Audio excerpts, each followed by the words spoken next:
Kepala Dinas Penerangan Angkatan Darat Brigjen TNI Wahyu Yudhayana membenarkan adanya seorang perwira TNI yang diduga terlibat dalam kasus kematian Pradalaki Cepril Saputranamo di Nusa Tenggara Timur. Perwira tersebut diduga dengan sengaja memberi kesempatan kepada bawahannya untuk melakukan penganiayaan terhadap Pradalaki. Kepada perwira itu disiapkan pasal 132 Kitab Undang-Undang Hukum Pidana Militer. Jadi, ada pasal 132. Itu artinya militer yang dengan sengaja mengizinkan seorang bawahan atau militer yang lainnya untuk melakukan tindak kekerasan.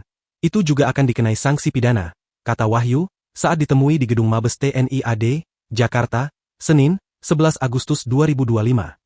Namun, Wahyu enggan membeberkan lebih lanjut soal identitas perwira yang diduga terlibat dalam kasus Pradalaki ini. Wahyu mengatakan, ketentuan hukum itu menjadi salah satu dari 5 pasal yang disiapkan penyidik untuk menjerat para tersangka. Penerapan pasal tersebut akan ditentukan setelah pemeriksaan lanjutan terhadap para tersangka selesai. Ia mengatakan, jumlah tersangka dalam kasus ini cukup banyak karena kejadian penganiayaan tidak hanya berlangsung 1 hari, melainkan dalam beberapa rentang waktu, melibatkan sejumlah personel, termasuk korban. Sehingga harus betul-betul menyeluruh pemeriksaannya, sehingga betul-betul bisa diambil langkah-langkah yang tepat, kepada orang yang tepat, sehingga pertanggungjawaban itu dapat ditegakkan, evaluasi, perbaikan juga dapat dilaksanakan untuk masa yang akan datang, ujar Wahyu.